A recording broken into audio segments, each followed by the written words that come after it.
Maran Naran, Nadu Gamban and Indiga, which means good morning, welcome, and Nola Turner Jensen Du, which means I am Nola Turner Jensen, which is very true.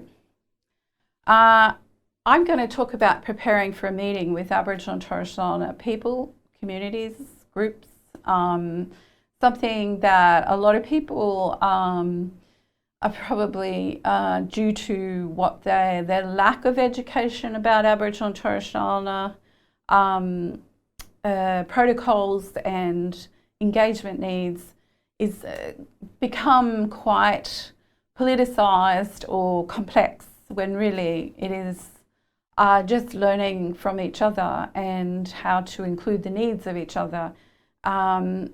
If we did that, it would become quite an enjoyable and easy process. So if, when we talked about the acknowledgement in the previous video, we talked about the acknowledgement needs of the Aboriginal and Torres Strait Islander people in your audience, and how they need to hear that you have done your due diligence and looked at, you know, where you are and paid respects to that country by actually learning about it. With Aboriginal people, when you're meeting with them, be aware that we are relationship-based people. We need to see evidence of effective trust, which is effective trust is where you actually learn about each other, and we look at your non-verbals to see, we look for the inside identity of a person. So the outside in Aboriginal world means nothing. It's the inside identity that is fixed and you are born with. So we look for non-verbal cues of what your inside identity is. So you could come in a Gucci suit and perfect hair and beautiful shoes and whatever, but we don't look at that at all. We don't look at qualifications as something that impresses us. We look at you, your inside identity. And so that's why we look at non-verbals, because that's your inside identity revealing itself. So be aware that we will be observing your behaviour, of your non-verbal behaviour, I should say, when you are not in the spotlight, when you are sitting, when you're not talking, or when you're engaging in a relaxed way at morning tea or whatever. And that, to us, that's what we do. That's the way Aboriginal people judge or connect or understand what sort of person you are, or whether you're genuine, or whether you're you know, just here to, you know, tick a box, or you've got very little time allocated and you're really looking at your watch, or you need to go. So it is about taking time. And so if you're meeting with an Aboriginal group or community, you know, you need to add an hour, maybe two. A good tip is to go to lunch, or the night before, if you're travelling, and go out to dinner with the Aboriginal people you're meeting with.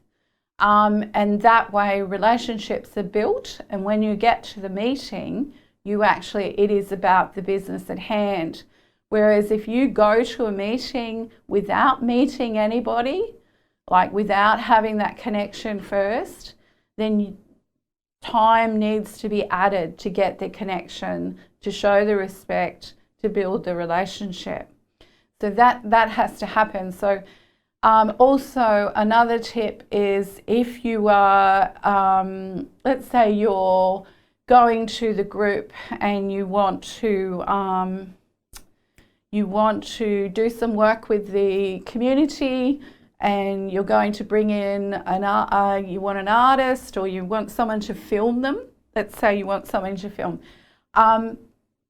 Anybody that is going to work on the project with you, bring them with you initially, because we are absolutely we wouldn't feel comfortable without knowing who's going to be involved, what they do, and then of course to build a relationship with them. So if you've got a guy that's going to film somebody cooking up some dinner or bush foods or filming dances or doing something, then that film producer should come with you to the first meeting. And I know that's not normal, but in our Aboriginal world, that's what works really well. We need to know who's involved and we need them all. So don't just send the project officer or the manager. Bring everybody that's involved in the project to the first meeting. It doesn't matter how many it is. Honestly, we're used to a huge extended family, so it don't matter. So bring them.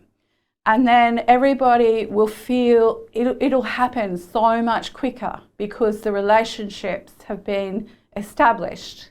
And then the one thing that you have to showcase, the one thing you have to prove, the one thing you have to reveal to the Aboriginal community if you want success, is how you make their kinship healthy, happy, or successful. So it's all about showcasing, you know, you're not here for yourself, you're not here for your own benefit.